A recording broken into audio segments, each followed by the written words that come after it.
ஏற்கனவே அர்த்தாஷ்டம சனியில் இருக்கிற தனுசு ராசிக்காரங்க இப்போ வந்து நம்ம அஷ்டம குருவை சந்திக்க போறாங்க சார். இது ரெண்டுத்தையும் வரப்போற காலத்தை எப்படி இருக்கும்னு கொஞ்சம் சொல்லுங்க குருஜி. தனுசு ராசி கேட்குறீங்க, எப்படி சமாளிக்க போறாங்கன்னு கேட்குறீங்க. நல்ல கேள்வி. தனுசு ராசிக்காரங்க பார்த்தீங்கன்னாக்கா இப்போ ஏற்கனவே நீங்க சொன்ன மாதிரி அர்த்தாஷ்டம சனியில அல்லல் பட்டுக்கிட்டு இருந்தாங்க. இப்போ ஏழு இந்த குரு பகவான் அவர் ராசியை பார்த்துட்டு இருந்தாங்க. இப்போ 8ஆம் இடத்துக்கு வர போறார், அஷ்டம குருவா வர போறார். அப்போ இருந்து எப்படி மீண்டு வருவாங்க, எப்படி சமாளிக்க போறாங்க, அதுக்குண்டான பலன் தான் இப்போ சொல்ல போறேன். அஷ்டம குருவா இருந்தாலும் 8ல் அந்த குரு பகவான் வந்துட்டா கூட தீய பலனை குறைச்சிருவார், நல்ல பலன் தான் கொடுப்பார். அப்போ அஷ்டம குருன்ற போது என்ன நடக்கும்னு கேட்டீங்கன்னா, தனக்கு அவமானங்கள் வரக்கூடிய நிகழ்வுகள் நடக்கும். உங்க பேர் கெட்டு போகும். நீங்க ஒன்று பேசினா ரெண்டா சொல்லுவாங்க, நீங்க எப்படி பேசிட்டீங்கன்னுவாங்க. விமர்சனங்கள் உங்களுக்கு அதிகமாக வந்து சேரும். இப்போ சமீபத்தில் நம்ம பார்த்தோம்னாக்கா, யாராவது பொதுவெளியில ஏதாவது ஒன்று சொன்னா அது ரெண்டா எடுத்து கதை கட்டி பெருசாக்கிடுவாங்க. அது மாதிரிலாம் தான் நடக்கும். அப்படிப்பட்டவங்க தான் இப்போ இந்த தனுசு ராசிக்காரங்களா இருக்க போறாங்க. அப்போ என்ன பண்ணணும், நீங்க உண்டு உங்க வேலை உண்டுன்னு இருக்கணும். அதிகமாக பேச்சை வச்சுக்கூடாது, மௌனமா இருக்கிறது நல்லது. பெரும்பாலும் வியாழக்கிழமையில மௌன விரதம் இருந்துட்டா ரொம்ப விசேஷம். நீங்க உங்க வணங்குற மகானா இருக்கலாம், குருவா இருக்கலாம், யாரோ ஒருத்தர் தேர்ந்தெடுத்து அவரை நீங்க வணங்கிட்டு வரலாம். அந்த வியாழக்கிழமையில மௌன விரதம் இருக்கலாம். இது மாதிரி செஞ்சுட்டு வந்தா இதுலேருந்து தப்பிச்சு வந்துடுவீங்க. அவமானங்கள் தவிர்க்கப்படும். இப்போ நம்ம வரக்கூடியது முன்னாடி தெரியறது தானே ஜோதிடம் என்பது, வழிகாட்டி தானே. அப்போ அது முன்னெச்சரிக்கை அந்த அதுலேருந்து தப்பிச்சு வரலாம். இருந்தாலுமே இந்த 8ஆம் இடத்துல இருக்க குரு பகவான் அவமானங்களை கொடுத்தாலும் அதுக்கப்புறம் உணர வச்சு யாரால் அவமானப்படுத்தப்பட்டீர்களோ அவர்களே வந்து உங்களுக்கு தவறி உணர்ந்து வந்து சேர்ந்து விடுவார்கள். இதெல்லாமே இப்போ நம்ம கண் கூட பார்க்குறோம், கேட்குறோம், எல்லாமே நடக்குது. அது இல்லாமல் எதிர்பாராத சந்திப்புகள், எதிர்பாராத உதவிகள் கிடைக்கும். நீங்க எதிர்பார்த்து போற உதவி கிடைக்காது. நீங்க எதிர்பார்த்து போற நபரோ உறவினரோ நட்போ கிடைக்க மாட்டார். எதிர்பாராமல் இப்போ நீங்க போறீங்க, ஃபோன் பண்ணிட்டு போகாம திடீர்னு அவசரமா போட்டு போயிடுறீங்க. அப்போ இல்லை இப்பதான் வெளியே போனாருன்னு ஒரு மாதிரி சோர்ந்து போயிடுவீங்க. ஆஹா, என்ன நம்ம வந்து பார்க்க வேண்டியவர் வரலையே, நம்ம ஃபோன் பண்ணிட்டே போயிருக்கலாமே. சில பேர் ஃபோன் பண்ணா கூட அவருக்கு திடீர்னு ஏதாவது ஒரு அவசரமான ஃபோன் கால் வந்திருக்கலாம், வேற ஏதாவது முக்கியமான வேலை செய்ய வேண்டிய சூழ்நிலை வந்திருக்கலாம். அவர் உங்களை வர சொல்லிட்டு அவரே கிளம்பி போயிருப்பார். இது மாதிரிலாம் நடக்கும், இந்த காலகட்டங்களில் கண்டிப்பாக நடக்கும். ஆனால் அதற்கப்புறம் இந்த குரு உச்ச குருவா இருக்கிறனாலையும் சுப கிரகம் உங்க ராசிபதி குரு பகவான் தான், அதை நீங்க கண்டிப்பா கவனிக்கணும். அப்போ அந்த குரு பகவான் அவரு நீங்க போயிட்டா கூட, வீட்டுக்கு போயிட்டா கூட திருப்பி அவரே உங்க வீட்டுக்கு வருவார், இல்லைன்னா ஃபோன் பண்ணுவார் அவரே. இது மாதிரி நான் முக்கியமா போயிட்டேன், உங்களை வர சொன்னேன் தான், ஆனா நான் முக்கியமா போயிட்டேன், ஆனா இப்போ நான் கேட்கறேன், உங்களுக்கு என்ன சொல்லுங்க செய்யறேன் அப்படின்னு தான் சொல்லுவார். அப்போ கை கெட்டு வாய் கெட்டவள் போனாலும் மீண்டும் அது கிடைக்கும் அப்படின்றதுதான் இப்போ உள்ள நிலைமை தனுசு ராசிக்காரங்க. இது இல்லாமல் உங்களுடைய ராசிக்கு 12ஆம் இடத்தை பார்க்கிறார், 2ஆம் இடத்தை பார்க்கிறார், 4ஆம் இடத்தை பார்க்கிறார். 12ஆம் இடத்தை குரு பார்ப்பதால் தனுசு ராசிக்காரர்கள் வெட்டி படிக்கலாம் ரெடி பண்ணீங்க. என்ன அப்படி சொல்றீங்க? ஆமாம், இடமாற்றம் கண்டிப்பாக வேண்டும். எப்பயுமே கஷ்டம் நேரம் இருக்கும்போது பெரியவங்க சொல்லி கேள்விப்பட்டிருப்பீங்க, ஒரு 3 நாள் எங்கேயா தங்கிட்டு வாப்பா அப்படின்னு சொல்லுவாங்க.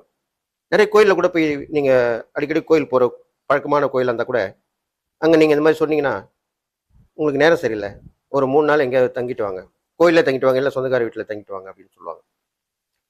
அப்பேற்பட்ட பலன் தான் இப்ப நடக்குது உங்களுக்கு. அப்போ என்ன பண்ணணும்னு கேட்டா, வெளியூர் வெளிநாட்டு பயணத்தை நீங்க உருவாக்கிக்கணும். ஒரு வேலை செஞ்சீங்கன்னா வெளியூர்ல அந்த உங்களுடைய பிரான்ச்சே இருந்தா விருப்பப்பட்டு டிரான்ஸ்ஃபர் வாங்கிக்கணும். நல்லா புரிஞ்சுக்கிட்டீங்களா? அவங்களா டிரான்ஸ்ஃபர் பண்றதை விட நீங்களா டிரான்ஸ்ஃபர் வாங்கிக்கணும். அதுக்குன்னா நேரம் உங்களுக்கு வந்திருக்கு. அப்போ கண்டிப்பா செய்வீங்க தானே? செய்யணும். அப்போ டிரான்ஸ்ஃபர் நீங்க விரும்பி ஏத்துக்கணும். அது இல்லாமல் வெளிநாட்டு தொடர்பு இருந்தா அவங்க மூலியமா விசா ஏற்பாடு பண்ணி அங்க போய் இருந்துருங்க. எப்பயும் நேரம் கட்ட நேரம் இருந்த போது கடல் தாண்டி போறது, நாடு விட்டு நாடு போறது, ஊர் விட்டு ஊர் போறது, இது மிகவும் சரியான பரிகாரமாக சொல்லப்படுகிறது. அப்ப நீங்க அதை பயன்படுத்திக்கலாம். அடுத்ததாக 2ஆம் இடத்தை பார்க்கிறார் இல்லையா? அப்ப குடும்பம், நீங்களை விலகி போனாலும் குடும்பத்தை பார்த்துக்கிறது யாராவது இருப்பாங்க, பெரியவங்க இருப்பாங்க, சொந்த பந்தங்கள் இருப்பாங்க, நட்புறவுகள் இருப்பாங்க. நான் பார்த்துக்கிறேன், நீ போயிட்டு வாப்பா, இப்படிதான் சொல்லுவாங்க. அப்போ குடும்பமும் உங்களுக்கு பாதுகாக்கப்படும், கொடுக்கல் வாங்கலும் சீராகும். படிப்பு மூலியமா வெளிநாட்டு போகலாம், வெளியூர் போகலாம், படிக்கிறதுக்காக அப்படியும் போகலாம், அதுவும் உங்களுக்கு அமையும். இது இல்லாமல் 4ஆம் இடத்தையும் பார்க்கிறார் இல்லையா? அப்போ அர்த்தாசிரம சனியும் பார்க்குறார். அப்போ அர்த்தாசிரம சனியால் இதனால் பட்ட அவதைகள் எல்லாம் இப்போ கொஞ்சம் குறைஞ்சிரும். அர்த்தாசிரமி வந்து என்ன நடக்கும்? வீடு நின்று போயிருக்கும், நண்பர்கள் உறவினர்லாம் விலைக்கு போயிருப்பாங்க, தாயாருக்கு உடம்புல சரியில்லாமல் போயிருக்கும், கல்வியில் வளர்ச்சி இல்லாமல் டெவலப்மெண்ட் இல்லாமல் இருப்பீங்க, உடல் ஆரோக்கியம் பாதிக்கட்டும். இதெல்லாமே அந்த அர்த்தாசிரம சனியில் நடந்திருக்கும். அது எல்லாம் இப்போ வந்து ஓரளவுக்கு நல்லபடியாக நடக்கும். வீட்டு கட்ட முடியாமல் இருந்ததுன்னா யாராவது வந்து உதவி பண்ணி கட்ட வைப்பாங்க. இல்லைன்னா நானே கட்டுறேன்ப்பா, கவலைப்படாத, நீ கொஞ்சம் கொஞ்சமாக கொடு அப்புறமா அப்படின்வாங்க. அதே மாதிரி வண்டி வாங்க முடியாமல் இருந்திருப்பீங்க, அதுக்கும் வாங்கிறதுக்கு ஏற்பாடு கிடைச்சிருக்கும். தாயாருடைய உடல்நிலை பார்க்கறதுக்கு முடியாமல் இருந்திருப்பீங்க, அப்போ உங்கள் நட்புறவுலையோ அவங்களுக்கு நெருக்கமானவங்களோ வந்து உதவி பண்ணுவாங்க. உடல் ஆரோக்கியம் உங்களுக்கும் சரியில்லாமல் இருந்திருக்கும், நீங்கள் வேற ஒரு மாற்று மருத்துவத்தில் போனீங்கன்னா அதில் சரியாயிடும். இல்லைன்னா எனக்கு தெரிஞ்ச டாக்டருக்கார நீ போய் பாரு அப்படின்வாங்க, போய் பார்த்தீங்கன்னா சரியாயிடும். இதெல்லாமே அப்படிதான் எதிர்பாராமல் நடக்கக்கூடிய விஷயங்கள் தான். அப்போ அது நல்ல நேரங்கள் கிரகங்களுடைய பார்வை வரும்போது இது கண்டிப்பாக நடக்கும். இதெல்லாம் உங்கள் பார்வை பலன்ல சொல்லப்பட்டிருக்கு.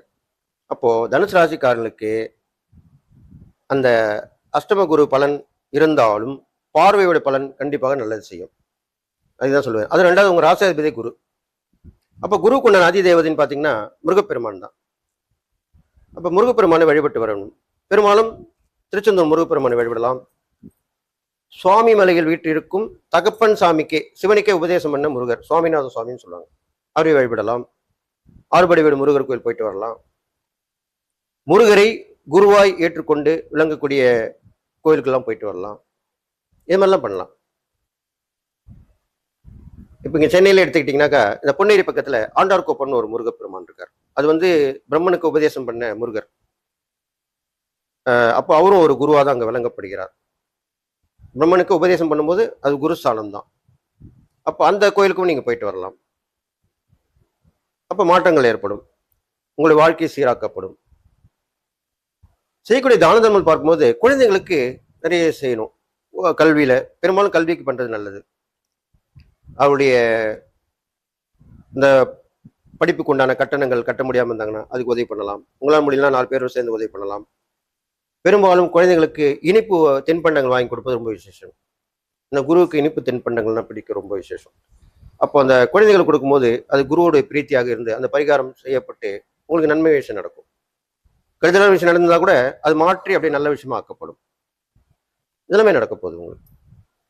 அப்போ தனுசு ராசிக்காரர்களுக்கு செயல், நோக்கம், கொள்கை எல்லாம் ஒரே மாதிரி தான் இருக்கும். ஆனால் இப்போ உள்ள நேரப்படி பார்க்கும்போது உங்களுக்கு தவிப்பீங்க, ஒரு மனக்குழப்பத்தில் இருப்பீங்க, இதெல்லாமே இருக்கும். என்ன செய்யணும் ஏது செய்யணும் தெரியாமல் இருப்பீங்க. அதெல்லாமே இப்போ இறை வழிபாடாலும் தான தர்மமும் சரியாக்கப்படும். தனுசு ராசிக்காரர்கள் இந்த காலகட்டத்திலே தியானத்தை மேற்கொள்வது நல்லது.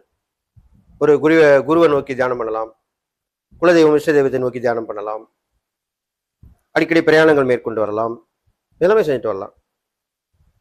நிறைய செலவுகளை குறைத்துக் கொள்ள வேண்டும், சிக்கனமாக இருந்து வர வேண்டும். இதையெல்லாம் விட முருகருடைய விஸ்வரூப தரிசனம் நீங்கள் காணுவது சிறப்பு. அது என்ன விஸ்வரூப தரிசனம்?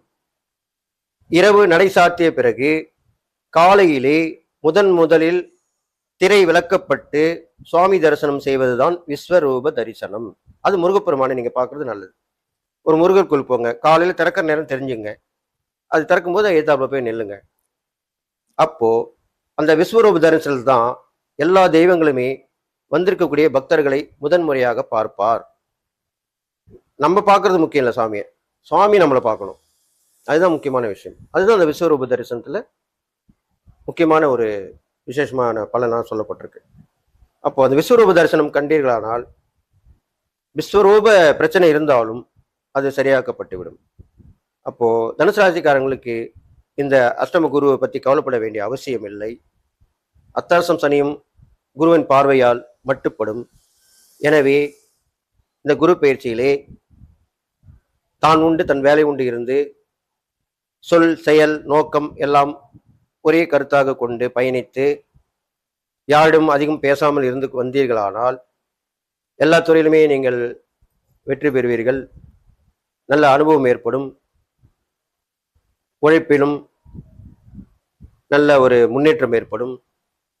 இதெல்லாம் கிடைத்துவிட்டால் உங்களுக்கு தீய பலன்கள் வந்தாலும் அது நற்பலனாக ஆக்கப்பட்டு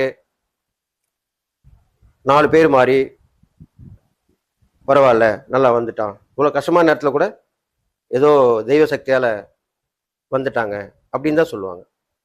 அப்படி சொல்ல வைக்கப்படும் அந்த தெய்வ சக்தி. அப்போ இறை சக்தி தான தர்மங்கள் செஞ்சு வந்தீங்கன்னா தான் அதனுடைய பலன் கிடைக்கும். அதனால தனுசு ராசிக்காரங்களை இந்த குரு பயிற்சி ஒரு நோக்கத்துக்காகவும் ஒரு முன்னேற்றத்திற்காகவும் உங்களுடைய முயற்சிக்காகவும் உங்கள் வாழ்க்கையை வளமாக்குவதற்காகவுமே இந்த குரு பயிற்சி வந்திருக்கிறது. அதை நீங்கள் பயன்படுத்தி கொண்டு நல்வாழ்க்கை வாழ்ந்து எல்லா நலமும் பெற்று வாழ்வீர்கள் என்று வாழ்த்தி விடைபெறுகிறேன். நன்றி, வணக்கம்.